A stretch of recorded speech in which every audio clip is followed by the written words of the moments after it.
Saya mau cerita, jadi ilmu itu lebih keren kita.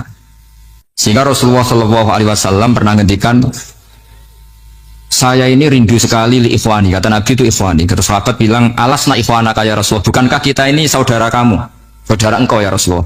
Tidak, antum ashabi, kamu itu sahabat saya. Siapa teman-teman kamu itu ya Rasulullah? Yaitu kaumun yang tidak melihat saya, kemudian iman kepada saya. Jadi mereka seperti kita semua di Kudus ini tidak melihat Rasulullah Shallallahu Alaihi Wasallam, tapi iman sama Nabi.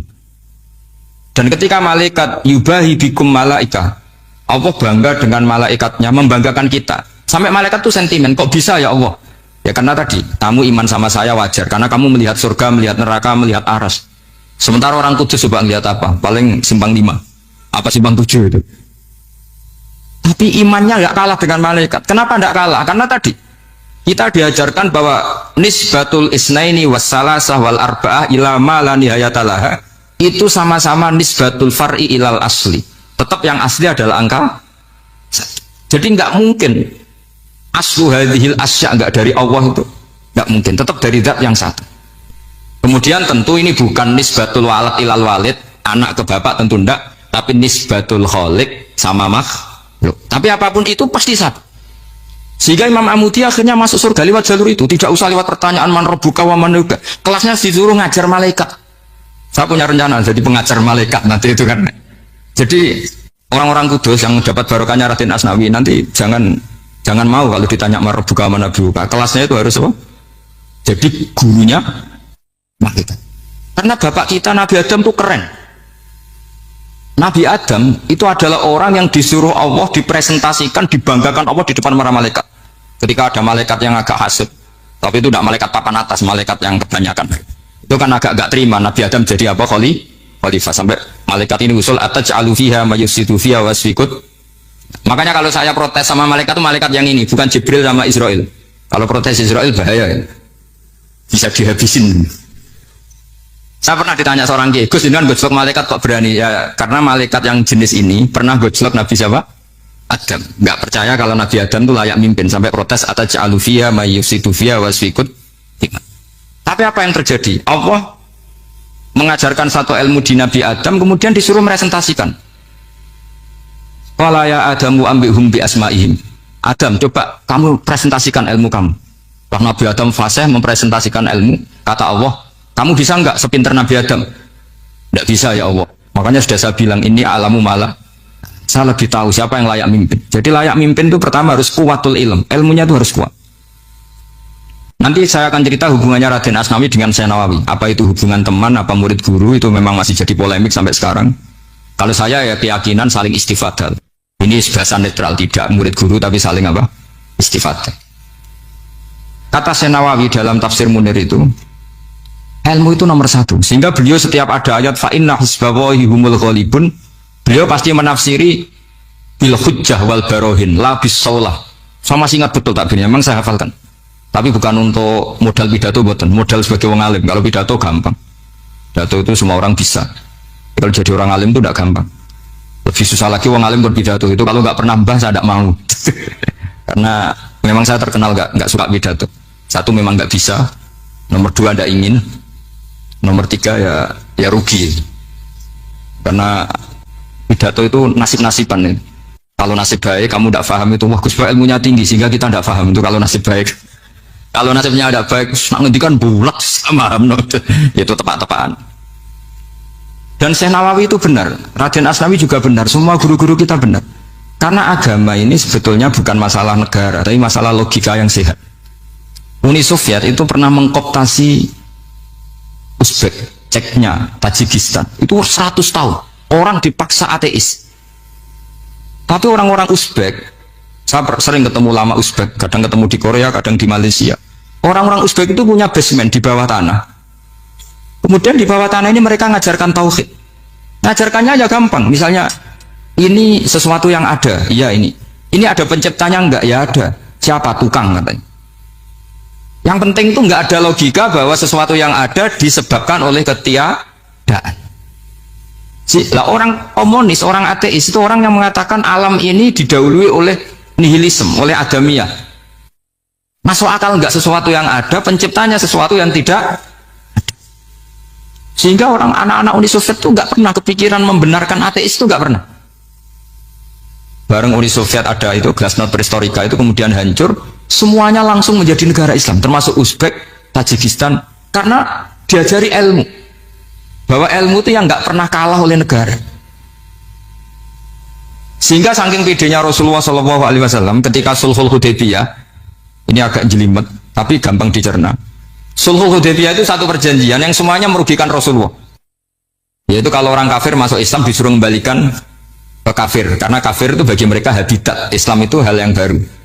Tapi kalau orang Islam menjadi kafir, nggak boleh kembali Islam, berarti kembali ke habitat. Semua perjanjian itu merugikan. Sampai masyhur Sayyidina Umar protes ke Rasulullah, jenengan masih nabi. Itu kan ekstrim tanya. Jenengan sampai sekarang masih nabi? Ya, saya masih nabi. Kenapa tanya demikian? Karena semua perjanjian merugikan Islam, menguntungkan orang apakah? Kafir. Semua sahabat sebetulnya persis Sayyidina Umar protes, kecuali Abu Bakar. Lama-lama akhirnya di antara perjanjian itu berbunyi begini. Tapi saya minta satu hal. Orang boleh mendiskusikan Islam tanpa tekanan. Itu saja permintaan Nabi. Orang boleh mendiskusikan Islam secara bebas, tidak tertekan. Karena orang-orang kafir melihat itu hal yang biasa. Ya nggak masalah Muhammad. Akhirnya orang diskusi. Islam itu apa sih? Islam itu orang yang menuhankan Allah. Allah itu siapa? Zat yang menciptakan langit dan bumi. Lama-lama orang kafir berpikir, wah keren, Tuhannya Muhammad bisa bikin langit dan bumi. Tidak kayak Tuhan kita, malah kita yang bikin. Jadi mulai debat itu mulai. Terus ada yang cerita lagi, saya pernah loh nyembah Lata, pas itu dikencingi luwak. Masa ilahun ya bulu ali sa'laban, masa Tuhan kok dikencingi luwak? Yang agak-agak ahli kitab ya diskusi lagi. Wah kayaknya Yesus tidak Tuhan, masa Tuhan kok kelaparan, lemes, wah repot nanti. Jadi makanya Allah ketika ngejlok wa ummuhu siddiqah kana yakulani ta'am mal masihu ibnu maryam illa rasul qad khalas min qablihir rusul wa ummuhu siddiqah kana yakulani. Coba paradok enggak, misalnya kamu didolani Nabi Isa terus ketok lemes, kenapa? Tuhan saya agak sakit keroi dulu, kan gak kebayang itu. Punya Tuhan yang sakit setelah makan sehat, terus kan gak kebayang seperti itu. Ketika Nabi punya konsep Tuhan, Tuhannya Muhammad itu siapa? Yaitu zat yang la awalalah, zat yang pertama. Lalu Tuhan itu siapa? Tuhan itu yang menciptakan langit bumi. Tuhan itu siapa? Yang memulai segalanya.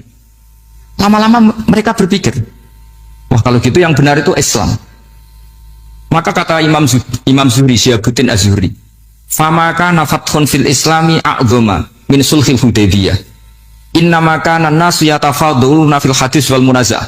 Semua teks riwayat itu ada kata wal munazah. Orang bebas ngomong dan berdebat. Munazah itu berdebat.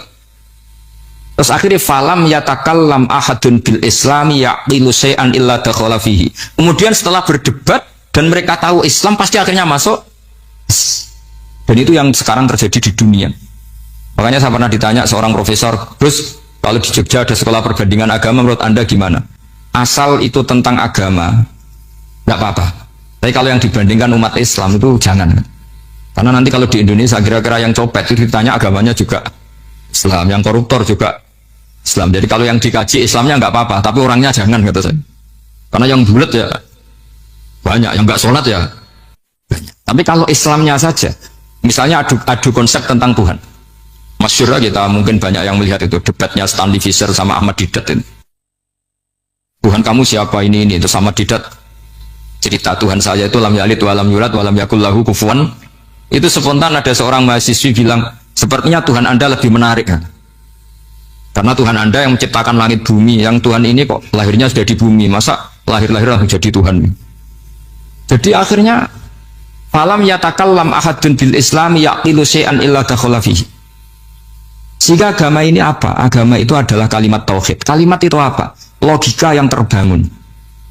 Nah, ketika logika itu terbangun, maka disebut yusabbitu Allahu alladzina amanu bil qaulis tsabit fil hayatid dunya wa fil akhirah. Allah itu akan menetapkan satu kaul, satu presentasi ilmiah atau satu kesimpulan ilmiah. Yang kesimpulan itu nyata benarnya.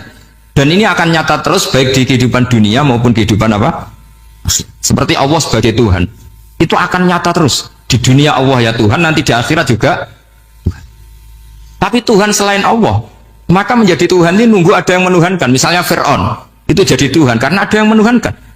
Sekali dia mati, Dia sudah aset wisata, bukan Tuhan lagi. Makanya gejolokannya orang ulama Arab, kalau ketemu ulama Mesir, kalau gejolokan itu lucu.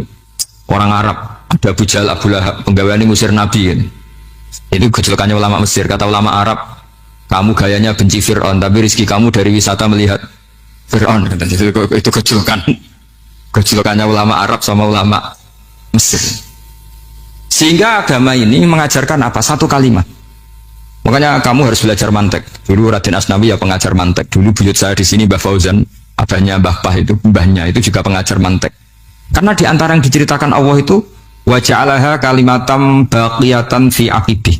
Tugas utama Nabi Ibrahim adalah menjadikan satu logika. Kalimat itu logika. Itu menjadi logika yang abadi. Baqiyah itu abadi. Fi aqibih, di anak turunnya Nabi Ibrahim. Misalnya begini, saya beri contoh ya. Misalnya saya mengatakan teh ini hitam, itu menjadi kalimah karena diucapkan, tapi tidak menunjuk hakikat karena tehnya berwarna apa? Kuning. Sehingga Quran kalau menyalahkan orang kafir itu ngendikannya kaburas kalimatan takhruju min afwahihim. Omongannya orang kafir itu menjadi kalimat karena diucapkan dari mulutnya. Kenapa menjadi kalimat? Karena diucapkan tapi tidak menunjuk hakikat. Seperti orang mengatakan 2 ditambah 2 itu 10, itu kalimat, tapi kalimat yang salah karena tidak menunjuk hakikat. Seperti orang kafir mengatakan Tuhan itu 3, itu kalimat karena diucapkan tapi tidak menunjuk hakikat. Tapi ketika seseorang mengatakan Allah itu Tuhan, Tuhan itu satu, itu disebut kalimatu haqqin 'alaiha nahya wa 'alaiha namut. Memiliki tahlilannya wa 'alaiha apa wa biha? Wa 'alaiha apa biha? Wa 'alaiha ya, ada yang tahlilan wa biha, ini enggak tahu sanadnya dari mana, pokoknya ada yang wa 'alaiha, ada yang biha. Kenapa dikatakan kalimat tauhid? Karena kalimat yang dari kesimpulan berpikir. Dan agama ini dibawa Nabi Ibrahim itu untuk membawa kalimat tauhid. Ciri utama kalimat tadi, kamu yakin seyakin-yakinnya bahwa nisbatul snaini wassalasah wal arba'ah ila ma la nihayatalaha itu kanisbatis snaini ilal wahid, yaitu semuanya far'un minal asli. Aslinya adalah wahid. Sehingga di kitab, saya pernah ngaji Mbah Mun, namanya kitab Al-Husunul Hamidiyah.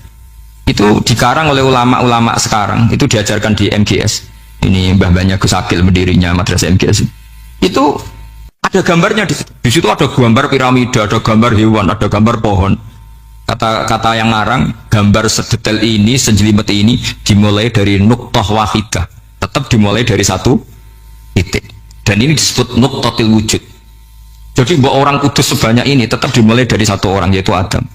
Adam dimulai dari ketiadaan. Lalu siapa al-mujid? Pemujudnya siapa? Hanya Allah Subhanahu wa ta'ala. Sehingga ulama-ulama termasuk Senawawi itu paling suka ngendikan semua makna Quran dikumpulkan di Fatihah, Fatihah dikumpulkan di Bismillah, Bismillah dikumpulkan di Ba, karena di Ba itu ada titik nuqtatil wujud, yaitu disingkat bi kana makana wa bi yakunu ma yakun. Karena saya, kata Allah, semuanya akan ada, dan karena saya yang enggak ada, semuanya suatu saat ada. Disebut nuqtatil wujud. Nah, kita meyakini kalau Allah satu itu seyakin-yakinnya, karena nggak mungkin angka nggak dimulai dari angka satu. Begitu juga gambar seapapun jilmete. Misalnya sampean gambar zaman saya kecil, gambar paling favorit itu apa? Kambing bertarung. Itu gambarnya kan susah. Daripada gambar kambing bertarung susah, terus bikin kotak saja tembok. Lalu tanya gurunya, gambarnya mana? Di belakang tembok, Bu. Ini itu dulu saya diwarai anak-anak nakal. Berarti semua satu gambar itu disuruh gambar harimau, yang satu disuruh gambar kambing bentrok, yang satu disuruh gambar matahari, semuanya kotak semua. Ini itu Bu, gambarnya di belakang apa? Tembok, maka nggak kelihatan kan. Jadi gurunya kalah cerdas. Dan guru itu sebenarnya nggak pernah menang, karena murid itu lebih pinter. Itu teman saya dulu kalau ngaji itu, kalau tes itu ngerpek, baca. Gurunya marah, kamu tes kok baca? Enggak ngerpek Bu, ini belajar di kelas. Katanya belajar kapan saja di mana saja. Jadi apa ya, orang itu kadang yang salah itu lebih masuk akal kadang-kadang ini. Saya teruskan ya supaya ini dapat barokahnya Raden apa? Asnan. Saya mohon sekali ya, kalimatul haqqin itu harus kamu jaga. Caranya jaga ya tadi. Kalau kamu tidak bisa ilmu mantek, misalnya al-alam mutaghayyir wa kullu mutaghayyir hadis la budda min muhdits, itu kan jelimetan. Pakai saja teori umum bahwa gambar apapun jelimetnya itu dimulai dari satu titik. Karena nggak bisa, nggak dimulai dari satu titik. Maka alam apapun jumlahnya nggak terhingga, tetap dimulai dari al-wahidul qahar, yaitu satu titik. Yaitu dalam konteks tauhid tentu itu Allah Subhanahu Sehingga Nabi Ibrahim itu orang paling sukses bikin wajah Allah kalimatam baqiyatan fi aqibi. Terus Nabi Muhammad begitu, sahabat gitu, sampai kita sekarang diajari ilmu mantek. Ilmu mantek itu logika yang nggak terbantahkan. Karena mau tidak mau, kata Imam Syafi'i, fa innal uqula mutarratun ila qabulil haq, karena akal akan dipaksa menerima kebenaran. Dan itu yang terjadi di Uni Soviet. Dikooptasi 100 tahun untuk berfaham ateis, dilawan oleh ilmu, tetap menanamkan ilmu tauhid, ilmu mantek. Ketika Uni Soviet secara politik runtuh, semuanya menjadi muslim, termasuk negara-negara yang dulu dikooptasi. Maka kamu tidak usah kecil hati di Indonesia, mau apapun rusaknya negara ini, asal kita cara bertauhid benar, insya Allah tetap meninggal husnul khotimah. Karena sudah janjinya Allah, yusabbitu walladzina amanu bil qaulits tsabit. Sing jelas itu nomor satu tuh al qaulits tsabit. Memang itu logika yang masuk akal. Jadi jangan kira semua orang ditanya amar bukan, ndak. Banyak ulama yang nggak ditanya, masyhur itu dalam cerita keramat-keramat. Ada guru tauhid ngajarin tauhid. Setelah ditanya mungkar nakir, Imam Malik datang. Kamu nanya ini, man rabbuka man nabiyuka, kamu tahu ini guru Ummul Barohin yang tukang ngaji tauhid. Guru tauhid kok ditanya apa? Tauhid. Malaikatnya nggak jadi tanya. Dan saya percaya cerita-cerita seperti itu karena secara umum itu ala inna auliya Allahi la khaufun alaihim wa lahum yahzanun lahumul busyra fil hayatid dunya wa fil akhir. Artinya kalau wali itu kok ditanya mungkar nakir berarti ngalami ketakutan. Karena di situ kan digambarkan mungkar nakir itu sewangar, bawa gudang. Kalau yang tanya nggak bisa dipukul sampai ajur sawalam-walam. Pokoknya ceritanya kan seru seperti. Berarti kalau betul begitu terus ayat la khaufun alaihim wa lahum yahzanun kayak apa? Makanya dalam kitab Nasaihul Ibad itu ada cerita ini. Sampean boleh nggak sependapat dengan saya, tapi semoga nasib sampean nanti digebuki malaikat. Karena orang itu akan mengalami seperti yang dirasakan. Anak indagoni abdibi. Saya tidak bayangkan akan mengalami itu. Makanya saya ini ngajar tauhid terus. Paling tidak kalau ditanya marah buka mana buka. Sampean tahu profesi saya. Saya ini pengajar tauhid. Dan biji saya 9. Dulu saya di MGS kalau ada teman bijinya tauhid kok 4 sekali suwargo. Tauhidnya jeblok. Dari kalau bijinya 4 sekali suwargo, tauhidnya apa? Jeblok. Tapi yang bijinya 9, yang di suwargo, tauhidnya itu saya dulu bijinya 9. Terus 9 terus sampai tamat. Karena nggak ada biji 10. Karena kalau 10 itu kan terlalu sempurna, nggak baik lah manusia kok sempurna gitu. Jadi udah 9 aja kan. Tapi sebetulnya pantasnya ya dapat 10. Mergo saake, mergo tenan enggak tahu saya. Di Nasaihul Ibad itu ada cerita gini dan saya percaya itu. Di sarahnya itu. Juga di sarah apa itu yang di sarah Isen Nawawi itu. Pokoknya saya kalau ingat Raden Asnawi pasti ingat Sen Nawawi. Saya tidak memastikan apa murid guru apa saling istifadah, yang jelas itu teman dekat, teman fil ilm. Sayyidina Ali itu pernah minta kasaf sama Allah. Saya percaya tidak semua orang alami marbuka ditanya itu. Ya Allah, saya minta kasaf itu ngerti alam gaib. Ingin tahu Umar. Jadi diam-diam Sayyidina Ali itu ya mangkal sama Sayyidina. Wong kok kerasingon. Agar wong kok tahu disentak. Jajal wani nyentak malaikat Torah itu kata Sayyidina.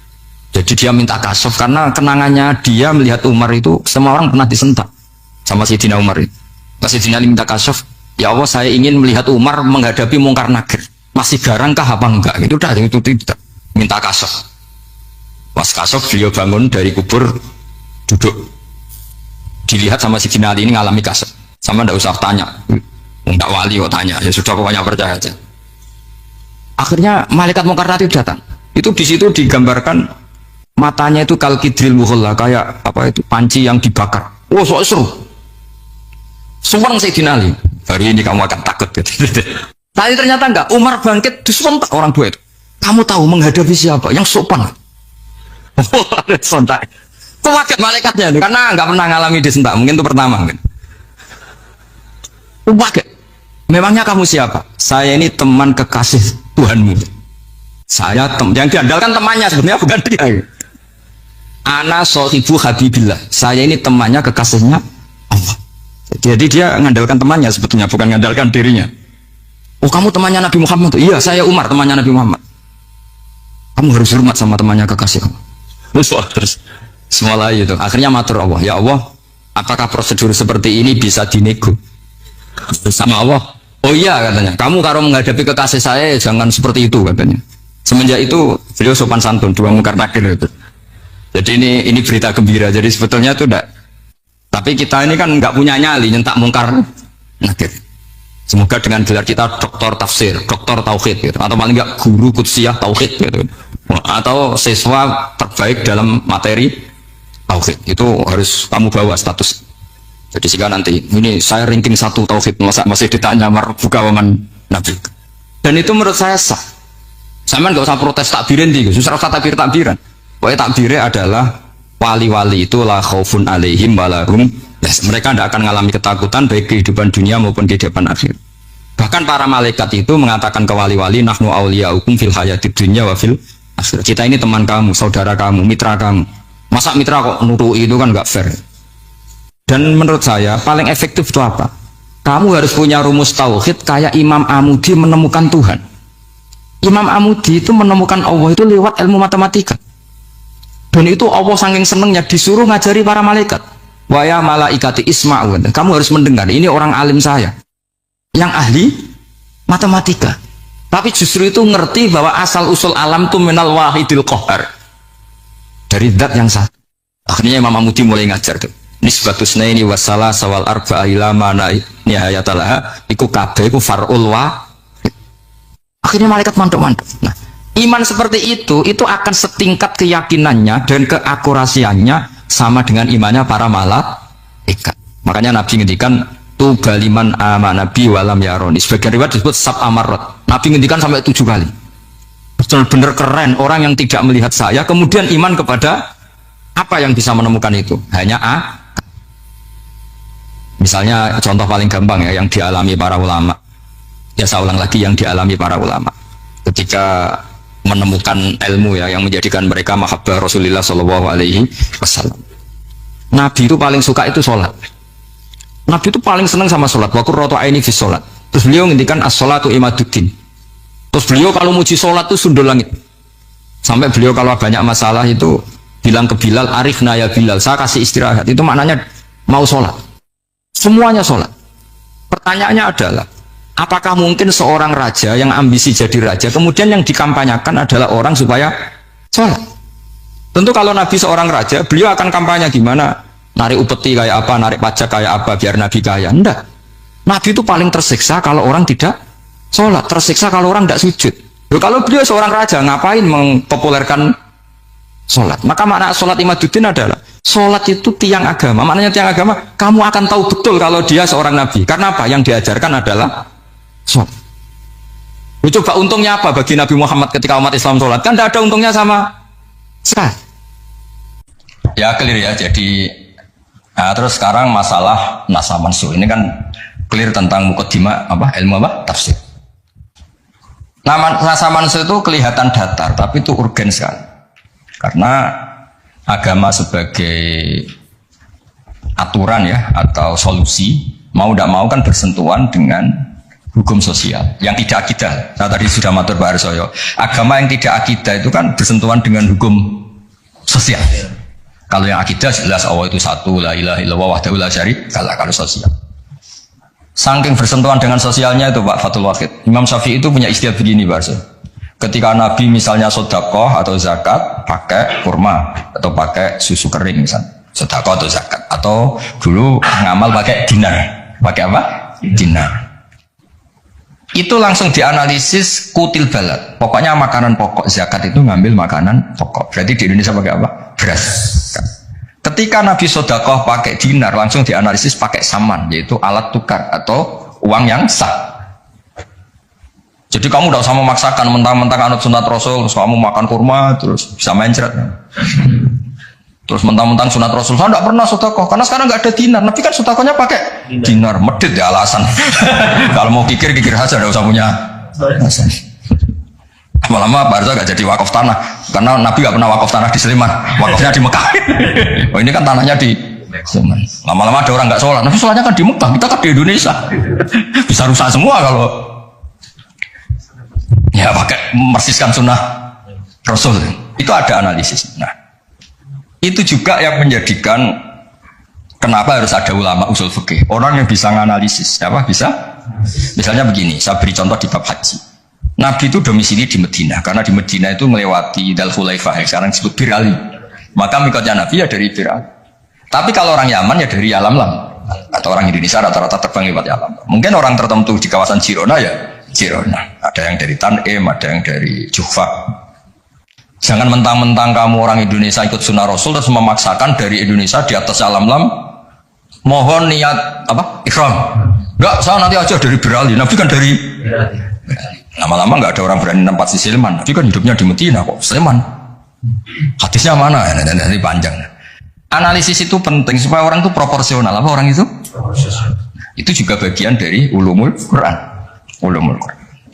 Sehingga kalau kamu nuruti persis, misalnya begini, saya pernah ditanya. Ini saya, Pak Arsoyo, Pak Fatul Wahid, kalau naik Innova atau naik mobil, kan mesti dungo, oh soleh lah, jadi tak ini mesti untuk soleh. Nah, kue lali numpak, untuk gratis mangkat kabeh. Kalau yang soleh-soleh gini itu kan kalau naik dia, Subhanalladzi sakhkhara lana hadza wa ma kunna lahu muqrinin wa inna ila rabbina munqalibun. Itu jelas di Quran tuh wal khaila wal bighala wal hamir wal khaila wal bighala hamir. Jelas yang dicontohkan di situ ya kendaraan itu ya unta, khimar, kuda. Dan karena yang dikendarai itu hewan, dulu Allah bayangkan juga litas tahu ala duhuri, kamu naik di punggung hewan itu, sumatas turu ni'mata rabbikum idas tawaitum alaihi wa taqulu subhanalladzi sakhkhara lana hadza. Terus kamu sekarang naik pesawat, naik Innova, ini kan tidak kuda, ini kan tidak unta. Jadi nggak usah doa itu, karena doa itu untuk apa? Naik kuda atau unta. Ya kata semua kalau gitu. Makanya dibutuhkan ilmu namanya usul fikih. Usul fikih itu kira-kira analisis. Yang dilakukan Nabi itu jenis ubudiyah makhtoh sehingga nggak bisa dinego, atau jenis produk sosial, atau jenis. Nah, kalau produk sosial ya tadi sudah musyawarah sama Pak Arsa tadi ya kontekstual atau apa kondisional namanya produk apa. Nanti lama-lama gini pakai mic jangan, Nabi dulu nggak pernah pakai. Bid'ah itu ya, panjang nanti ceritanya panjang. Ya jadi seperti sekarang kembali ke nasab mansukh. Kenapa saya terangkan ini dulu? Karena begini, ada ayat yang berlawanan 180 derajat sekalipun, kalau masih bisa dianalisis karena produk sosial, itu kategorinya tidak nasab mansukh. Kecuali sudah nggak bisa dianalisis pakai analisis tadi.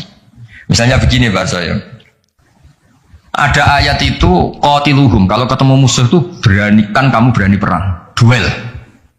Tapi ada ayat fa'fu anhum wasfah, abaikan saja, maafkan saja. Dan sama-sama pernah terjadi. Nabi, sahabat dulu dipakai bal-balan Abu Jahal di Mekah, nggak melakukan perlawanan. Tapi setelah periode Madinah melakukan apa? Perlawanan. Kata banyak ulama, seperti itu gulaan untuk nasaman sebelah ini. Seperti itu produk analisis. Ketika Nabi lemah dan jumlahnya baru 6, baru 10, kan nggak mungkin ada perintah boleh perang atau harus perang, karena ini nggak realistis, apa? Nggak realistis. Sehingga ayat-ayat Makkiyah rata-rata ya produknya fa'fu anhum wasfa, maafkan saja, ya. Paham ya? Tapi ketika di Medina udah punya orang gagah berani, sahabat-sahabat Ansor jumlahnya besar, komunitasnya besar, terus digobel-balan menengahnya kan ya lucu, lucu kan? Lucu. Itu kan ada konteksnya, apa? Ada konteks. Kalau seperti itu maka nggak perlu dianggap ayat fa'fu anhum wasfah dinasah pakai ayat perang. Ya sama lah seperti pertama orang Indonesia didatangi Belanda nggak tahu apa-apa, zaman agresi, zaman dulu agresi. Bisa apa? Terus banyak yang terpelajar, banyak ada yang bisa jadi pilot, tentara sudah terbentuk, kiai-kiai komunitasnya besar ya melakukan apa? Perlawanan. Tapi nggak perlu kamu katakan perlawanan itu satu hal yang harus karena ini Belanda penjajah. Daerah sekarang peradaban begini kan yang ada kerjasama kan. Tapi dulu karena mereka datangnya musuhi, ya kan itu kan urusan kondisi, ya kondisional, nggak bisa disamaratakan, ya. Nah, saya baca ya masalah nasab mansukh. Nasab mansukh itu komentarnya harus persis seperti saya ini, itu baru benar. Kalau enggak rapati benar. Ayat yang berlawanan tadi, jika konteksnya itu bisa dianalisis kondisional, maka masalahnya bukan nasab mansukh itu ralat hukum. Nah, kalau yang enggak kondisional kayak tadi, Nabi pernah menghadap Baitul Maqdis terus dipindah ke Ka'bah, sampai sekarang ya harus Ka'bah. Dulu iddah ketika orang ditinggal mati suaminya pernah iddah itu 1 tahun. Wasiyatal li azwajihim mata'an ilal hauli ghaira ikhraj. Berarti pernah iddah berapa? Setelah itu dinasah ya tarabbas nabi anfusihinna arba'ata asyuri wa asyra. Jadi 4 bulan 10 hari. Itu nasab mansukh karena enggak bisa dianalisis secara apa? Sosial. Ini kalau baca ya, yang bisa dianalisis secara sosial. Asalisu ma umira bihi li sababin summa yazulu sababu kal amri fi nadfi atau fi nadfi wal qillati bisabri wasafhi summa nusikha bi ijabil kital wa hadza fil haqiqati laisa naskhon apa laisa naskhon karena bisa dianalisis asal usulnya. Nah ini biar difotoin ma apa ini mulai ini ma umira li sababin ini foto dulu nanti biar ada yang tanya itu. Nah sehingga Kiai Jawa ketika meskipun ngaji Jalalain, ngaji kitab Jalalain, tafsir Jalalain, kan sering ada ayat misalnya lakum dinukum waliyadin, kadang sebagian dikomentari mansukhun fi ayatis sayf atau fi ayatil kital. Itu Kiai Jawa tidak ada yang ikut meskipun mereka baca kitab karena ngerti konteksnya apa? Ya, misalnya kita dulu ketika Jepang datang ke sini itu memang jajah ya kita bilang ada revolusi jihad, misalnya ada resolusi jihad. Dulu Mbah Hashim, Mbah Ahmad Dahlan juga sepakat melawan penjajahan, apa ngelawan? Jadi ketika di kesini studi banding atau kesini tukar ilmu ya nggak ada masalah kan? Bahkan di Quran sudah diumumkan wa in ahadum minal musyrikin astajaruka ya fa'jirhu hatta yasma'a kalam Allah. Ya kalau ya kan ya tadi konteksnya beda. Ya konteksnya itu beda. Kemarin saya jagungan itu sama Pak Alwi Shihab, adiknya Pak Quraisy kan dulu pernah menteri luar negeri. Kata beliau, sekarang Gus ngomong rekonsiliasi cek susahnya, alasannya ngenang masa dulu. Nah, masa dulu ya ada yang sekarang nggak mungkin. Dulu pernah kan ada istilah zaman dulu pernah sedikit konflik dengan Malaysia, Pak Karno bilang gayamu. Ya masa sekarang kan ya jelas enggak itu. Itu kan konteksnya beda. Dulu Mbak Hashim, Mbak Madalan bilang resolusi jihad, ya sekarang kan enggak. Malah anak-anak ini nunggu ada beasiswa ke sana. Enggak belajar malah adalah ayat Amsterdam. Bal-balan. Apapun itu kan yang seperti itu kategorinya itu ma uzila li sababin ma uzila li sabab. Jadi bilangnya bukan karena hukum nasa manso, tapi karena sebab yang berbeda.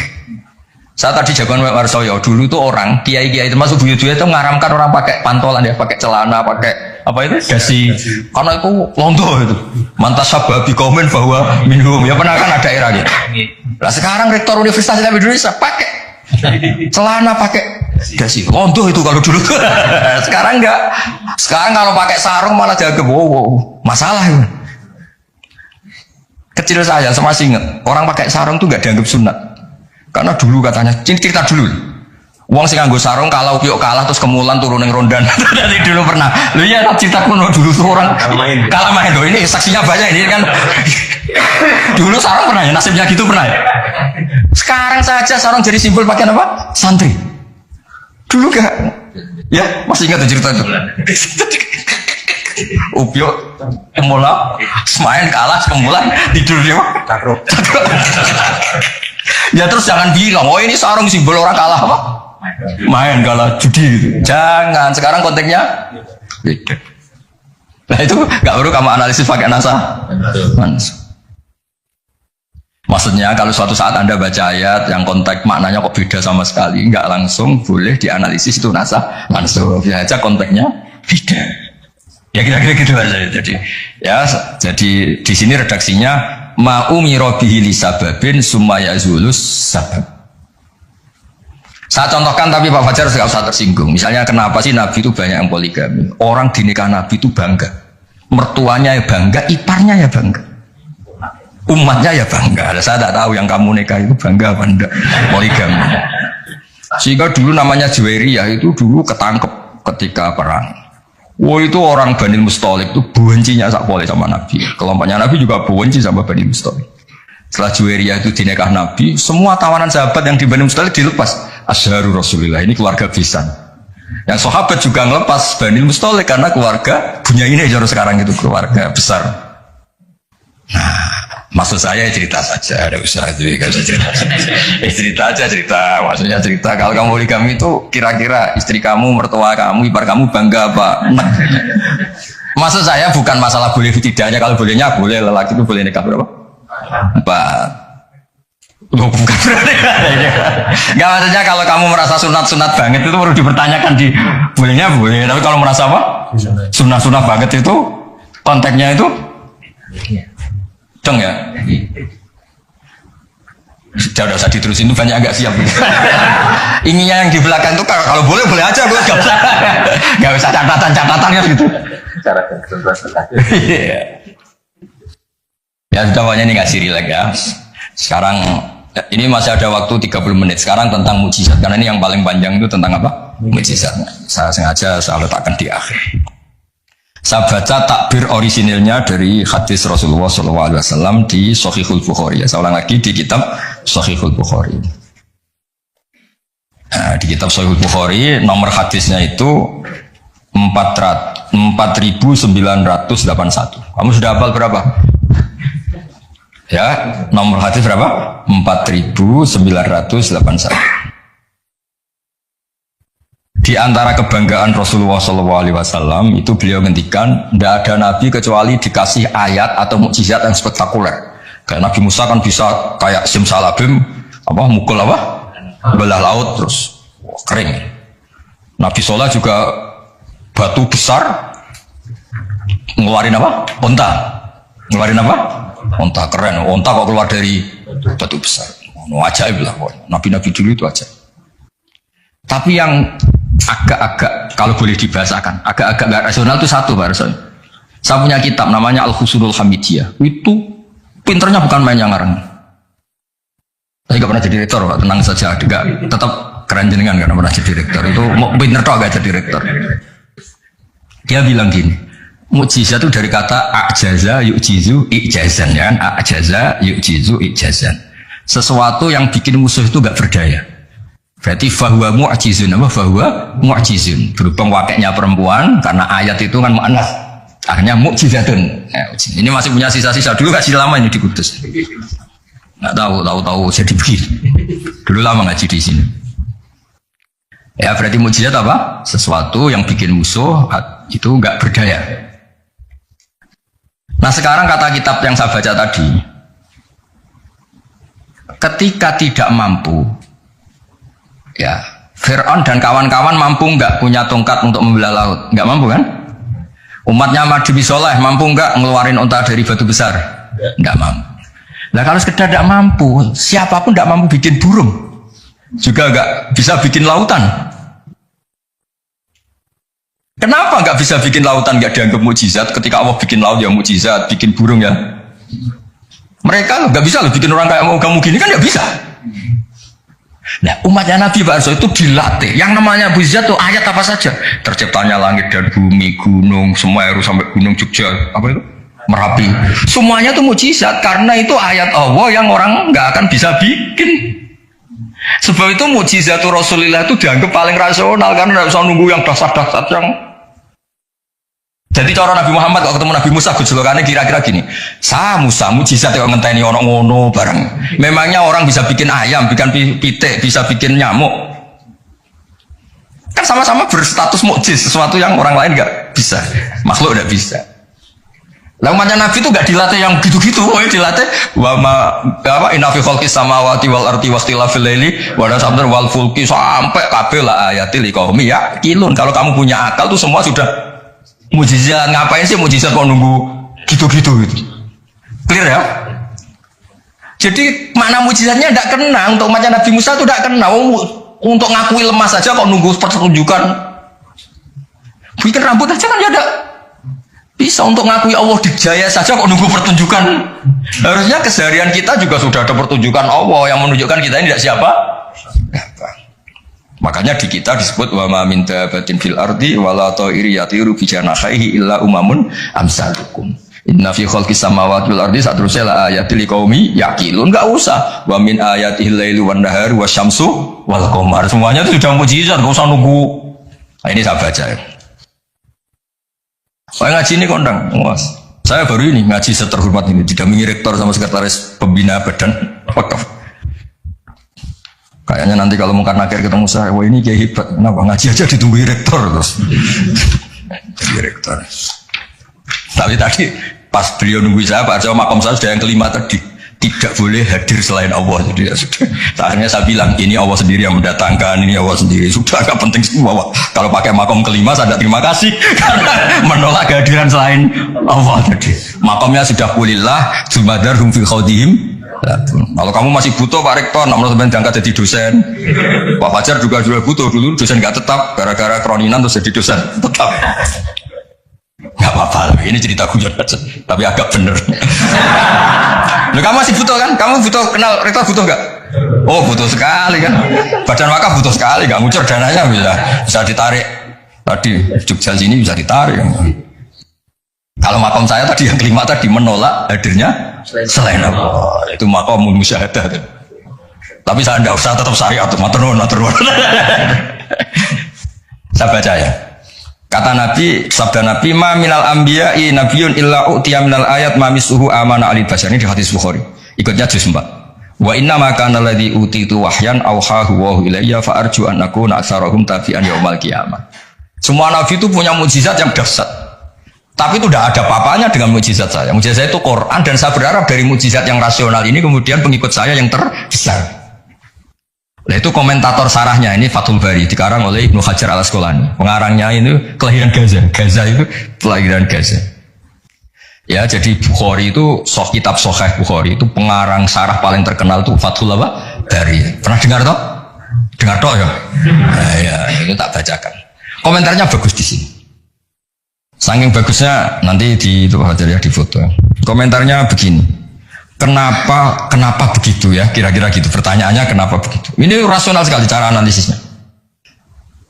Annal mukjizat al-madiyata kanat khisiyatan tusyahadu bil absor karena qati soleh wa asa Musa. Wa mukjizatul Qur'ani tusyahadu bil basira. Fayakunu mayyatabi'u li ajliha aksar. Li anna alladhi yushahadu bi ainir ra'si yang qaridu bin qiradi musyahidihi walladhi yushahadu bi ainil aqli baqin yushahidu kullu man ja'a ba'dal awal mustamirran. Foto dulu engko tak terang. Iki sing khisiah boleh khisiah.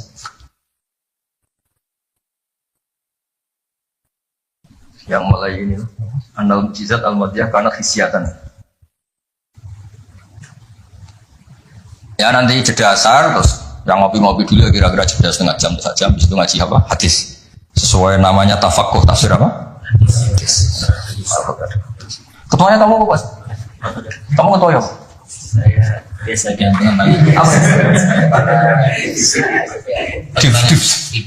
Divisi apa? Ini mau kamu Islam baru? Sudah Islam. Rono Sadili. Itu kali Imam Sadili masih sugeng, namanya dicatat nggak terima betul. Imam Sadili itu ganteng, kaya, alim. Itu Imam Sadili. Terus jadi toreko apa? Sadili ya. Yang ganteng, alim, kaya. Gua udah dosen gini udah kaya raya jadi Imam Sadili. Gak punya atasan. Ini atasannya banyak. Sama Pak Nanang aja kalah. Kan Nanang kalah sama Pak Watu Asid, Allah kalah sama Badan Wakaf, ribet dunia. Yang benar saya itu langsung kulilah. Udah mentok saya. Khatam itu. Begini logikanya. Misalnya gini. Nabi Musa itu Nabi top punya mukjizat tongkat. Tongkatnya satu lagi. Misalnya dipakai Pak Fathul Wahid tidak bisa tak pakai saya. Dipakai ini tidak bisa dipakai itu. Karena hanya satu. Itu pun nggak ada jaminan kalau yang pakai kamu itu mandi.